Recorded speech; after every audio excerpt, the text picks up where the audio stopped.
Expérimentation, enquête et modélisation. Donc là, il faut voir qu'en sciences, en biologie, vous allez avoir globalement trois approches différentes pour répondre aux questions. Vous avez l'expérimentation et l'enquête, qui sont deux approches relativement anciennes, et la modélisation, qui est une approche beaucoup plus récente. Donc là, ce semestre, on ne parlera quasiment pas de modélisation, dans la mesure où la modélisation peut faire appel à des techniques mathématiques un peu plus élaborées que ce qu'on va faire ici. Nous, on va essentiellement s'intéresser à l'expérimentation et à l'enquête. Euh, donc, si vous voulez approcher un sujet, la première chose que vous pouvez faire, c'est d'observer ce que vous voyez. Donc là, on se situe un petit peu dans la démarche de l'enquête ou étude observationnelle. C'est ça. En général, enquête, on peut considérer que c'est un synonyme de étude observationnelle. Les principes de l'étude observationnelle, c'est d'essayer, lorsque vous voulez étudier un sujet, c'est essayer de ne pas influencer ce que vous êtes en train d'observer.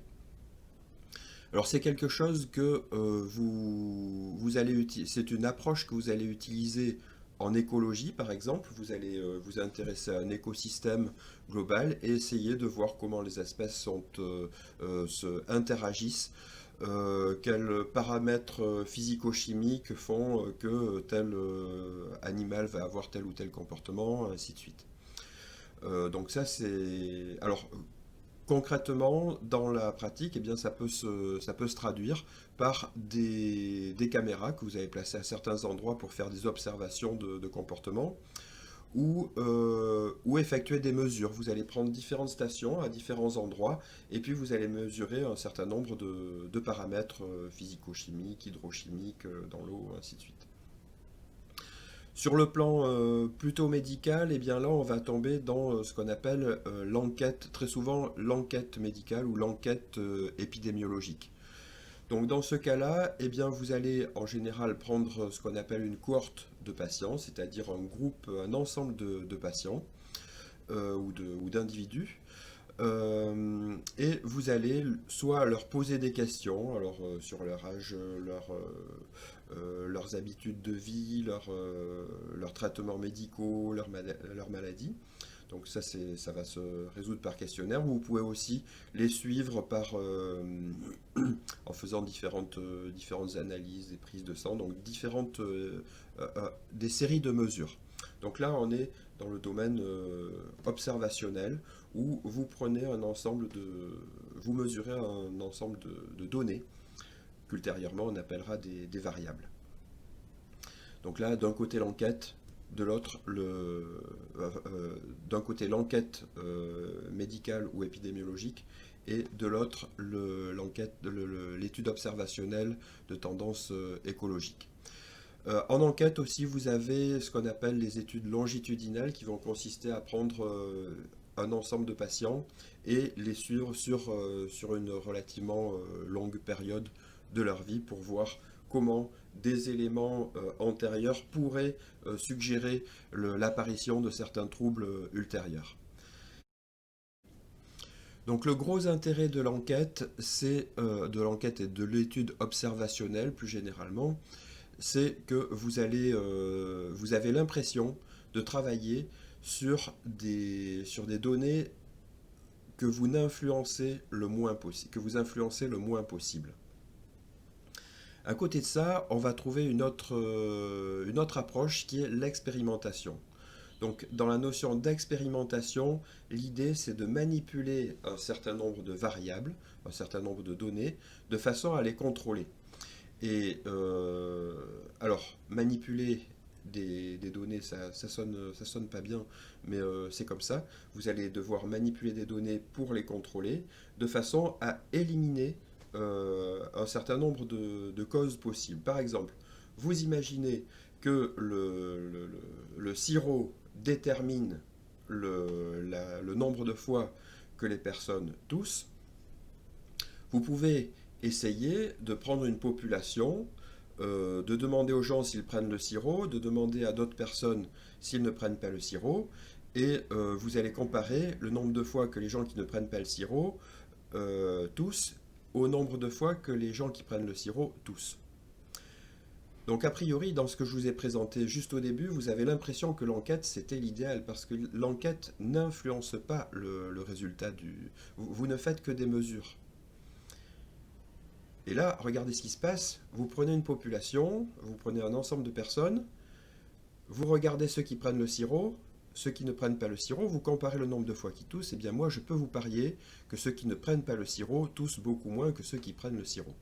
Tout simplement parce que si vous avez pris les gens comme ça sans essayer de contrôler ce qu'on va appeler ultérieurement les facteurs, si les gens dans la population ne prennent pas le sirop, c'est parce qu'ils ne toussent pas, ils n'en ont pas besoin. Donc vous allez vous apercevoir que les gens qui ne prennent pas de sirop antitussif ne toussent pas. Alors que ceux qui prennent le sirop, ils toussent. Vous sentez le malaise. On a fait une très belle expérience sans vouloir influencer nos résultats et on s'aperçoit que notre sirop qui était censé être antitussif, apparemment fait tousser les gens. Donc là vous voyez une première, enfin le gros inconvénient de l'enquête, c'est qu'en fait, comme vous n'influencez pas le milieu que vous étudiez, il y a un certain nombre de facteurs que vous ne pouvez pas contrôler. Et là, il y avait une association entre le fait de tousser, qui fait que les gens qui toussent vont prendre le sirop. Donc comment faire pour savoir si le sirop présupposé antitussif empêche réellement de tousser? Eh bien dans ce cas, vous allez prendre un ensemble de personnes qui sont un petit peu malades, qui toussent, vous allez les séparer aléatoirement dans deux groupes. À certains, vous donnez le sirop, à d'autres, vous ne donnez pas le sirop. Ce qui fait qu'au départ, ils ont tous la même quantité de toux initiale. Et ensuite, après avoir pris le sirop, là, vous allez pouvoir comparer des choses qui sont comparables. Et vous allez savoir, enfin, si ce sirop, il est vraiment antitussif ou pas. Donc là, nous sommes précisément dans ce qu'on appelle une expérimentation. J'ai pris une population relativement homogène, des gens qui toussent. Je les ai répartis aléatoirement dans deux groupes. Et là, j'ai manipulé une variable.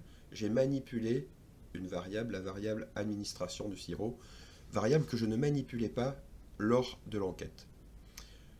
Alors, donc, expérimentation, je manipule une variable pour la contrôler, de façon à voir l'effet de cette variable sur une autre variable que je vais mesurer. Donc laquelle de ces deux méthodes, laquelle de ces deux approches est la meilleure? Est-ce que c'est l'étude observationnelle ou est-ce que c'est l'expérimentation? Chacun peut avoir ses préférences, surtout en fonction du type de questions posées. Mais dans l'idéal, il y a une parfaite complémentarité entre les deux, c'est-à-dire qu'un des gros avantages de l'enquête que l'expérimentation ne peut pas avoir, c'est que dans l'enquête, il va apparaître que parfois, on a des relations de causalité qui peuvent apparaître alors qu'on ne s'y attendait pas du tout.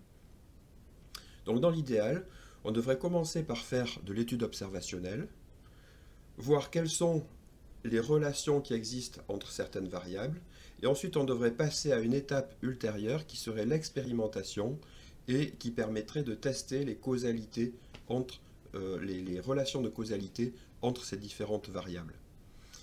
On a eu un très bel exemple il y a quelques années avec l'enquête PACWID qui suivait une cohorte de personnes qui allaient vieillir progressivement. Et cette enquête avait montré un lien entre la consommation régulière et modérée de vin rouge et d'une part et l'apparition de la maladie d'Alzheimer. En particulier, le fait de consommer régulièrement du vin rouge permettait de réduire les risques de maladie d'Alzheimer. Alors ça, a priori, c'était totalement surprenant. Jusqu'à présent, l'alcool, enfin le vin rouge, c'était quelque chose qui était très mal vu des médecins, du monde médical.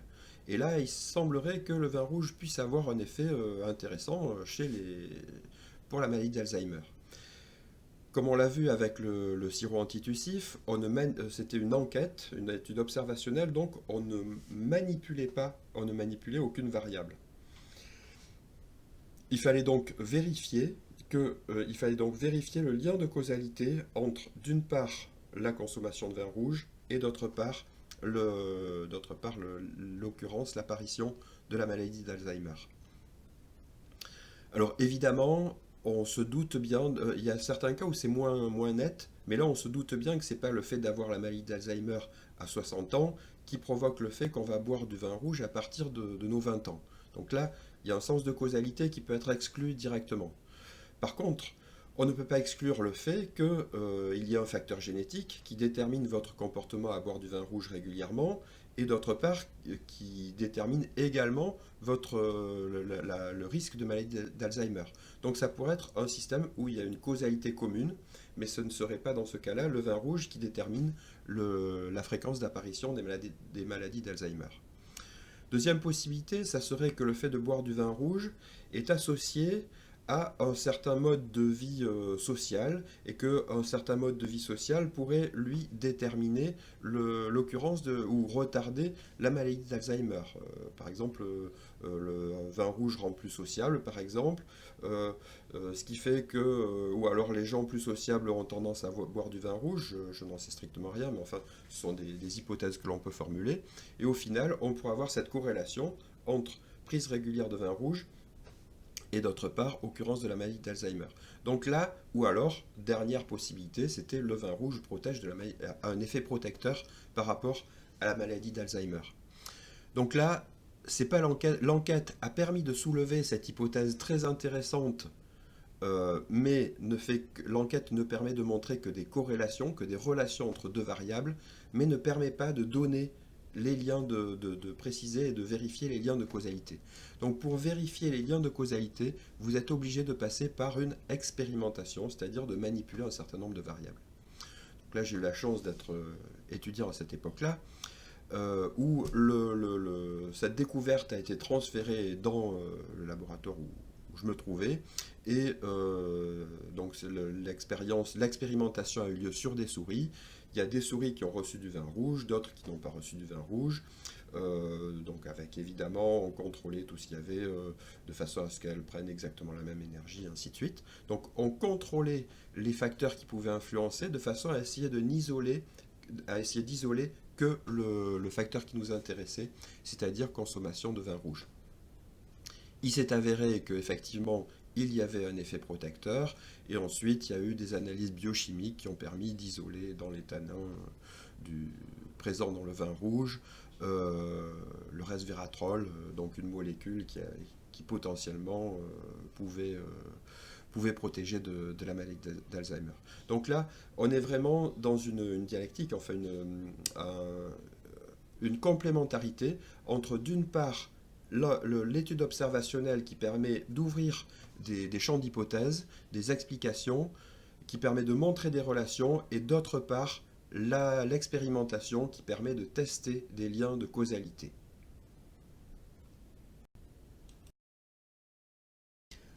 Enfin, je vous ai parlé tout à l'heure j'ai évoqué la notion de modèle d'analyse. Et je vous ai également parlé de ce qu'on appelle la modélisation, qui vient maintenant compléter cette dialectique entre étude observationnelle et expérimentation. En fait, lorsque vous allez faire votre recherche bibliographique, toute votre approche théorique, vous risquez non pas d'aboutir à une petite hypothèse mettant en relation deux variables, mais à avoir ce qu'on va appeler un modèle d'analyse, c'est-à-dire plusieurs variables qui sont en relation. Donc l'intérêt de l'approche observationnelle, vous pouvez identifier des corrélations entre différentes variables.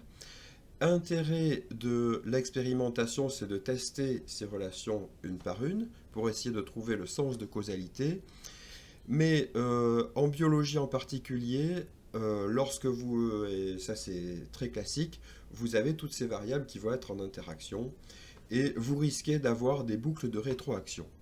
Donc même si vous réussissez à montrer une relation avec l'étude observationnelle, que vous réussissez à caractériser le lien, le sens et la force du lien de causalité entre deux variables, eh bien vous n'êtes pas sûr que les choses vont se passer comme ça dans le système qui fonctionne globalement. Donc à partir du moment où vous avez réussi à identifier différentes relations et que vous avez caractérisé les liens de causalité, eh bien l'étape ultime qui apparaît maintenant avec le développement de l'informatique, ça va être ce qu'on va appeler la modélisation, où vous allez intégrer toutes vos variables dans ce qu'on appelle un modèle, qu'on appelait le modèle d'analyse au moment où on formulait la problématique.